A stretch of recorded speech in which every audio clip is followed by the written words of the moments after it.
So students, जो हमारा आज का टॉपिक है वो है magnetic field at a point on the axis of a circular current carrying conductor. यानी कि हम एक्चुअली डिस्कस कर रहे हैं एप्लीकेशंस ऑफ बायो-सावर्ट्स लॉ। तो ये एक एप्लीकेशन है बायो-सावर्ट्स लॉ की, कि चूंकि ऑलरेडी हमें पता है जो बायो-सावर्ट्स लॉ है वो हम यूटिलाइज करते हैं to find out the magnetic field due to current carrying conductor. तो आज का जो टॉपिक है कि हमें आज डिस्कस क्या करना है, हमें आज फाइंड आउट क्या करना है कि कितना मैग्नेटिक फील्ड प्रोड्यूस कर लेगा एक करंट कैरिंग कंडक्टर।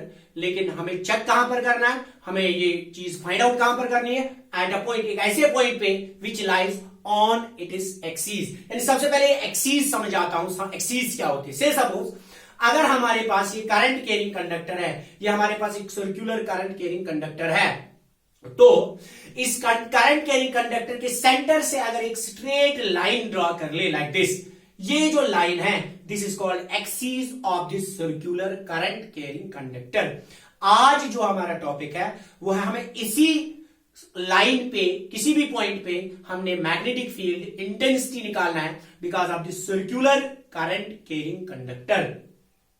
तो ये चीज डिस्कस करने के लिए हम कंसिडर कर लेते हैं, suppose that we have a circular current carrying conductor जिसकी रेडियस है a, और से सपोज इसमें करंट फ्लो कर रही है I ampere in anti clockwise direction.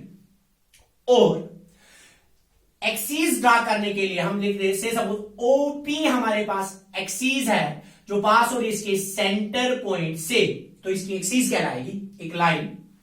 तो से सपोज ये जो एक्सीस है it lies at a distance of, ये पॉइंट्स क्लियर कर दो आप, it lies at a distance of x from the centre of this circular current carrying conductor.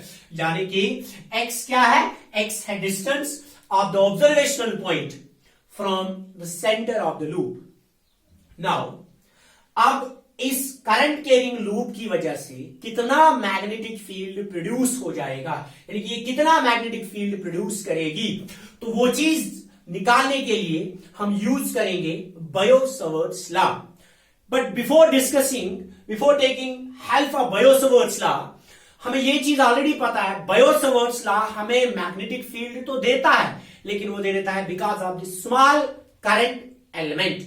तो सबसे पहले वो करंट एलिमेंट होता क्या है, हमने कंसिडर, से सपोज अगर हमारे पास ये कंडक्टर है, इस कंडक्टर का स्मॉल एलिमेंट हम कंसिडर करेंगे, स्मॉल पोर्शन कंसिडर करेंगे, इसी को मल्टीप्लाई करेंगे करंट के साथ, तो ये बनेगा हमारा करंट एलिमेंट। और करंट एलिमेंट है क्या, ये एक वेक्टर क्वांटिटी होती है, otherwise current is scalar quantity. But जब हम इसको मल्टीप्लाई करेंगे इस लेंथ के साथ, लेंथ ऑफ द कंडक्टर के साथ, ऑलरेडी मैंने इंट्रोडक्शन में ये चीज पढ़ाई है, तो ये बनेगी उस टाइम पे वेक्टर क्वांटिटी। तो हम कंसिडर करेंगे ये एक स्मॉल करंट एलिमेंट हमारे पास, से सपोज ये एक स्मॉल करंट एलिमेंट है जिसकी लेंथ है d ऑफ l, और मल्टीप्लाई करेंगे करंट के साथ तो बनेगा IDL is a current element. से इसको कुछ नाम दे दे, से suppose this is point A। तो हमने कंसिडर किया यहां पर हमारे पास एक करंट एलिमेंट है, ये हमारे पास एक करंट एलिमेंट है, और ये करंट एलिमेंट जो है से सपोज ये है at a distance of, this is at a distance of, this current element is at a distance of, this is at a distance of r। जो करंट एलिमेंट है हमारा ये है at a distance of r from the observational point। Observational point से मैंने इसलिए थोड़ा बहुत दूर बनाई है एक्सिस, सो दैट स्टूडेंट्स को यहां पर ये क्लियर हो जाए कि ये एंगल किसके किसके दरमियान होता है, तभी डिलिबरेटली मैंने ये थोड़ा बहुत दूर बनाया, अदरवाइज ये बिल्कुल इसके क्लोज है, ये बिल्कुल एक्सिस ऐसे लाइन है ये। तो R क्या है यहां पर, R हमारे पास है distance between observational point and the current element, और हमें यही डिस्टेंस चाहिए। नाउ अगर हम मैग्नेटिक फील्ड निकाल दे because of this current element, तो हमें यूज करना पड़ेगा बायो-सावर्ट्स लॉ। तो बायो-सावर्ट्स लॉ का स्टेटमेंट क्या है, बोलता है dB is equal to mu not divide by 4 pi I dl sine of theta divided by r square. और ऑलरेडी मैं चीज पढ़ा चुका हूं, ये जो साइन थीटा होता है, it is angle between, it's not, first of all it is naught angle between the this D of l and I, it is angle between observational distance and the current element. यानी कि ये angle होता है observational distance, जो हमारे पास observational distance है, that's here are, ये जो हमारे पास ऑब्जर्वेशनल डिस्टेंस आर है, इसके दरमियान और इस करंट एलिमेंट के दरमियान कितना एंगल है, वही होता है ये साइन थीटा। यहां पर ये चीज क्लियर है, ये एंगल नहीं होता है, it's naught angle between the observational distance and the radius of the circular loop, ऐसी बिल्कुल भी कोई बात नहीं है। ये एंगल होता है between the observational distance and the current element. तो अगर यहां पर ऑब्जर्वेशन डिस्टेंस और करंट एलिमेंट के दरमियान एंगल देखा जाए, सबसे पहले से सपोज वो चीज समझाने के लिए मैं कंसिडर कर लेता हूं, हमारे पास ये कंडक्टर एक है, ये सर्कुलर कंडक्टर है, इसमें करंट फ्लो कर रही है एंटी क्लॉकवाइज डायरेक्शन में, और इसका एक स्मॉल लूप कंसिडर, एक स्मॉल एलिमेंट कंसिडर कर ले, से सपोज ये हमारे पास एक करंट एलिमेंट है। इस करंट एलिमेंट और एक्सीज, जो इसकी एक्सीज है, ये यहां पर इसकी एक्सीज और करंट एलिमेंट के दरमियान ये जो एक्सीज है, ऑब्जर्वेशन डिस्टेंस ये है, और इसके दरमियान अगर एंगल देखा जाए, सबसे पहले ये है ऑब्जर्वेशनल डिस्टेंस और ये है करंट एलिमेंट, ये ऐसे करंट एलिमेंट है। So what is angle here? Angle is obviously 90 degree. तो यहां पर थोड़ा बहुत ध्यान रखना है, एंगल यहां पर हमारा है 90 डिग्री, इसके दरमियान एंगल है हमारे पास 90 degree, because angle is between observational distance and current element. So मैं लिख लेता हूं यहां पर theta is equal to 90 degree, therefore D of B is equal to mu not divide by 4 pi I D L sine of 90 degree and divided by r square, or we know that sin 90 is equal to 1, therefore d of b is equal to mu naught divided by 4 pi I d l divided by r square. Say suppose this is, let us suppose that this is equation first and this one is equation second.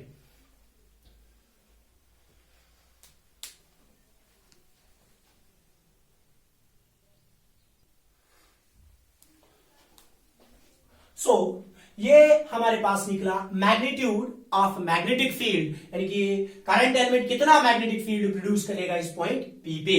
तो अगर, चूंकि अब हमें पता है ये जो magnetic field है ये एक वेक्टर क्वांटिटी है, तो वेक्टर है तो इसके पास दो चीजें होंगी, एक इसका मैग्नीट्यूड, दूसरा इसकी डायरेक्शन होगी। तो इसकी डायरेक्शन निकालने के लिए मैंने इसको ट्रीट किया इक्वेशन फर्स्ट। तो लेट अस सपोज दैट ये जो इक्वेशन फर्स्ट है इसको मैं ऐसे लिख लूंगा, see d of b is equal to mu naught divided by 4 pi I dl, यहां पर लिख दूं sin of theta divided by r square, और यहां पर लिख दूं db वेक्टर, और यहां पर लिखूं r कैप। इसको थोड़ा बहुत इरेज कर लेते हैं।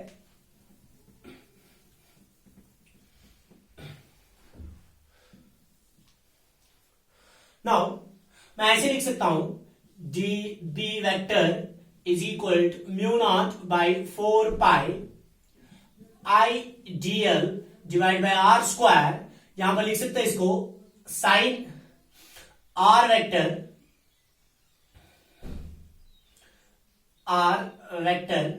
sin of theta divided by r का मैग्नीट्यूड, बिकॉज एक यूनिट वेक्टर होता है magnitude vector and by it is given magnitude, क्योंकि अगर देखा जाए एक वेक्टर, इसके पास होता है एक मैग्नीट्यूड और दूसरी होती है डायरेक्शन।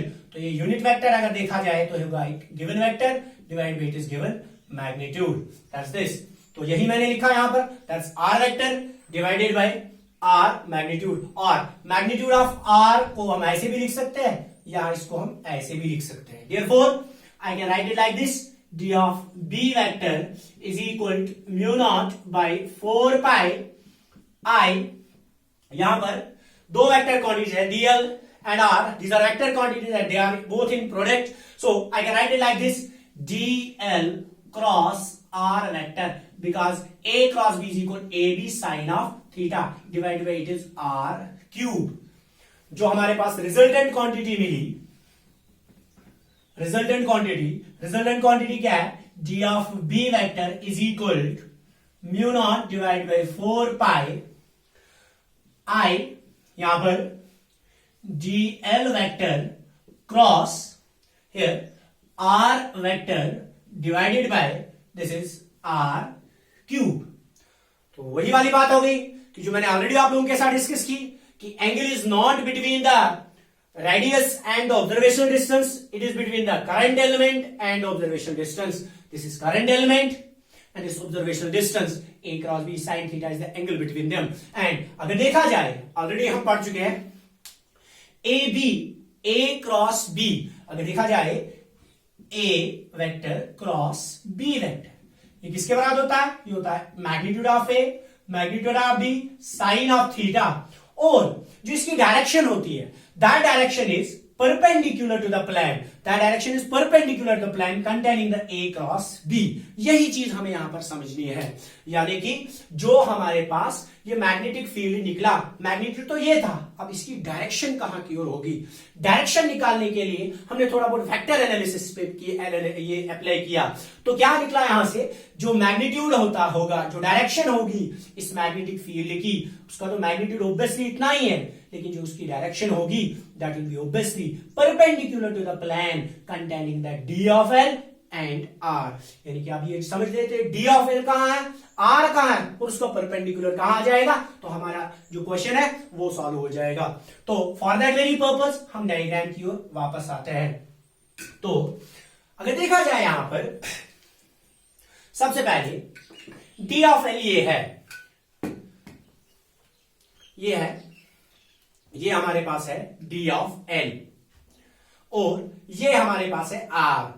ए मैग्नेटिक फील्ड जो होगा that will be obviously perpendicular to the plane containing the two given vectors. Like अगर हमारे पास ये एक वेक्टर है, ये हमारे पास दूसरा वेक्टर है, obviously this will be your third vector that's perpendicular to the plane containing the two vector axis, Y axis and this one is Z axis. But यहां पर जो हमारी डायग्राम है थोड़ी बहुत टिल्ट करके है, तो हमारा जो ये थोड़ा बहुत टिल्ट करके, अगर आप देख लो ये यहां पर ये जो आर वेक्टर है that's not straight like this, it's थोड़ा बहुत टिल्ट करके है। तो थोड़ा बहुत टिल्ट करके अगर डायग्राम को देखा जाए, थोड़ा बहुत टिल्ट करके, फिर भी यहां पर कोई फर्क नहीं पड़ेगा, ये 90 डिग्री ही रहेगा, तो टिल्ट करके रहेगा। This is current element, this is observational distance and that will be the perpendicular distance. यानी जो मैग्नेटिक फील्ड होगा that will be perpendicular to the plane containing current element and containing the observational distance. ये होगा observational distance और current element का plane, and this जो effective magnetic field होगा that will be perpendicular to the plane containing the two vectors. तो ये चीज करने के लिए, अब चूंकि यहां पर ये जो मैग्नेटिक फील्ड होगा वो यहां की ओर होगा, perpendicular to the plane containing the two vectors, but हमारा जो ऑब्जर्वेशनल पॉइंट है वो ए नहीं है, वो पी है। तो फॉर दैट वेरी पर्पस हम इसको थोड़ा बहुत शिफ्ट करेंगे, still it is perpendicular to both, तो यहां पर इसको शिफ्ट करेंगे तो हमारा इफेक्ट मैग्नेटिक फील्ड जो होगा that will be like this, यानी कि magnetic field d b dash से, सपोज इसको हम डी बी 1 भी लिख सकते हैं इसको।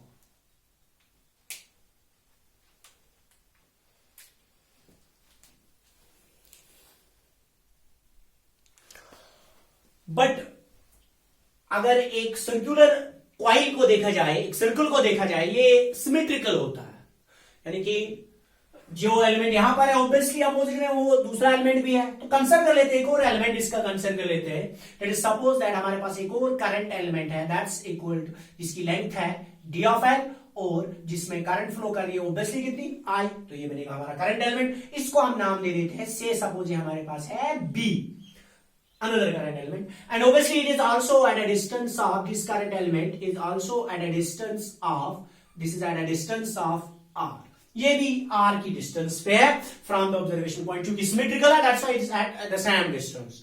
नाउ उसके बाद अगर देखा जाए करंट एलिमेंट की डायरेक्शन फिर से देखी जाए, इस पे भी अगर बायो-सावर्ट्स लॉ अप्लाई किया जाए तो मैं लिखूंगा dB2 is equal mu naught by 4 pi I dl sine of theta divided by r square. तो यहां पर अगर देखा जाए करंट एलिमेंट की डायरेक्शन ये होगी, एंगल यहां पर भी 90 डिग्री ही हो रहेगा, चूंकि बट अब यहां पर थोड़ा वो जो है ये करंट एलिमेंट नीचे बॉटम वाला करंट एलिमेंट है, ये डायरेक्शन अंदर की ओर रहेगी और ये ऑब्जर्वेशन डिस्टेंस रहेगी, तो current angle will be again 90 degree. तो यहां पर 90 डिग्री अगेन एंगल है, सो मैं लिखूंगा देयरफॉर यहां पर भी थीटा है 90 डिग्री के बराबर, that means dB of 2 is equal to mu naught by 4 pi ideal sine of 90 degree divided by r square. और अगर इसको यहां लिखा जाए, मैं लिख सकता हूं d b of 2 is equal to mu naught by 4 pi ideal divided by r square, because sin 90 is equal to 1. Let us suppose that this is equation third. Now look at the equation third and the equation second. They both have the same magnitude, mu naught by 4 pi, mu naught by 4 pi. Ideal, r square. So can't I write that? Say this is b1. Can't I write that? Therefore, from equation first and second, db1 is equal to db2. यानी कि db1 जो है it's equal to db2, यानी कि ये जो इनका दोनों का जो मैग्नीट्यूड होगा वो होगा बिल्कुल इक्वल.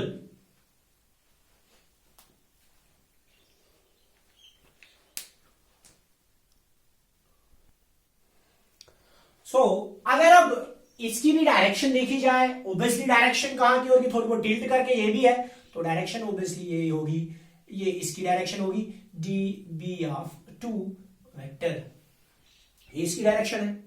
नाउ अगर हम एक्सिस ड्रा कर ले, एक horizontal vertical horizontal axis draw कर ले, तो से सपोज ये है at an angle of, it acts at an angle of 5 and this also acts at an angle of 5. थोड़ा बहुत एक्सिस हमने ड्रा कर ली, say this x axis, this is y axis. तो क्योंकि ये थोड़ा बहुत टिल्टेड है, हॉरिजॉन्टल और वर्टिकल एक्सिस से थोड़ा बहुत टिल्टेड अब रिजल्ट हमारा आ रहा है, दैट्स व्हाई हमने यहां पर इसको टिल्ट किया एट एन एंगल ऑफ 5, यहां पर भी एट एन एंगल ऑफ 5, क्योंकि सिमेट्रिकली है, दैट्स व्हाई 5 हियर. नाउ उसके बाद अगर डिस्कस किया जाए, अब हमें पता है कि अगर एक वेक्टर क्वांटिटी कुछ एंगल पे एक्ट करेगी तो ऑब्वियसली हम उसको रिजॉल्व करते हैं. अगर यहां पर हम रेक्टेंगुलर रेजोल्यूशन यूज कर ले तो obviously this will be equal to यहां पर D b1 cos of 5 and यहां पर क्या होगा, क्या होगा डी b1 sin ऑफ 5. और इसको अगर रिजॉल्व करेंगे, ये भी रिजॉल्व हो जाएगी ऐसे डी b2 cos ऑफ 5, और यहां पर फिर से again D b2 sin of 5. अगर साइड्स पे इसको रिजॉल्व किया जाए लाइक दिस, साइड पे ऐसे रिजॉल्व हो जाएगा. अगर हमारे पास ये है db1, हमारे पास ये है, अगर इसको रिजॉल्व करेंगे तो ये होगा db1 cos ऑफ 5. अगर ये 5 एंगल है तो this will be equal to db1 sin of 5. इसी तरह अगर यहां पर इसको रिजॉल्व किया जाए db ऑफ 2, ये यहां पर 5 है तो ऑब्वियसली ये होगा db2 cos of 5 and this will be equal to db2 sin of 5. यहां पर हमने इसको रिजॉल्व किया.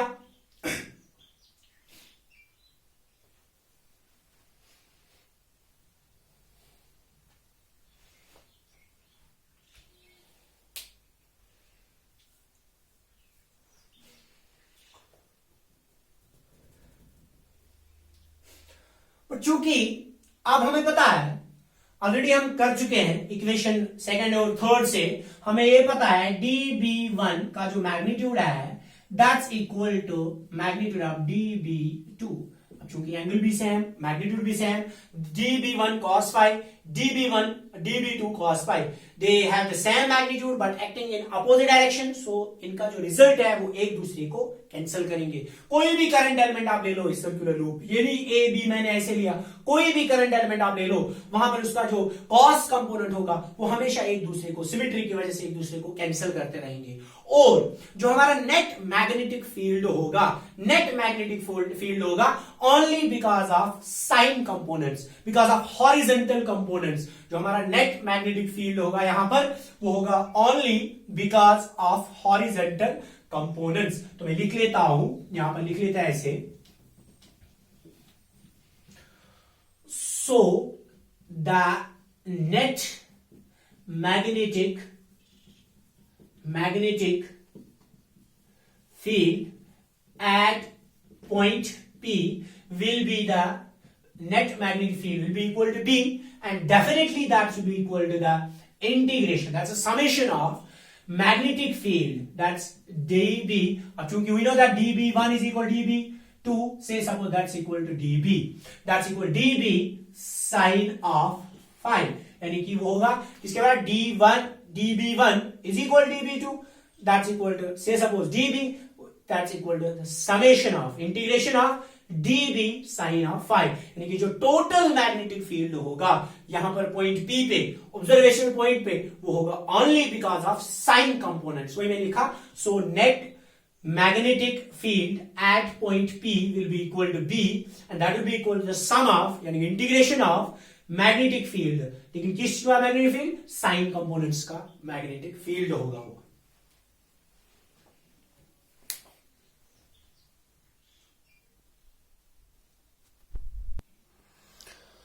तो ये टोटल कितना मैग्नेटिक फील्ड होगा वो चीज निकालने के लिए हम लिख लेते हैं B is equal to integration, already हम dB का वैल्यू निकाल चुके हैं, इक्वेशन सेकंड से देख लो या थर्ड से देख लो, किसके बराबर है, mu naught divide by 4 pi I dl divided by r square, and यहां पर इसके साथ है साइन ऑफ फाई. तो अगर देखा जाए यहां पर B is equal mu naught 4 pi I divide by r square sine of phi, सारे कांस्टेंट टर्म्स है तो बाहर आ जाएंगी, बचेगा d ऑफ l, यानी कि integration of this d of l. तो it will be definitely equal to B is equal mu not divide by 4 pi I divide by r square, और यहां पर क्या बनेगा, साइन ऑफ फाई इंटू, अगर integration करेंगे इन स्मॉल करंट एलिमेंट्स की over circumference of the circular circle, तो आएगा that will be equal circumference of the circle 2 pi, that's equal to a, because a is radius. Therefore जो हमारी equation है that will be equal to b is equal mu naught by 4 pi I r square sine phi into 2 pi a. तो इसको standard form में लिखने के लिए b is equal mu not divide by 4 pi I divided by r square into 2 pi a into लिखेंगे यहां पर sine phi. तो say suppose this equation fourth.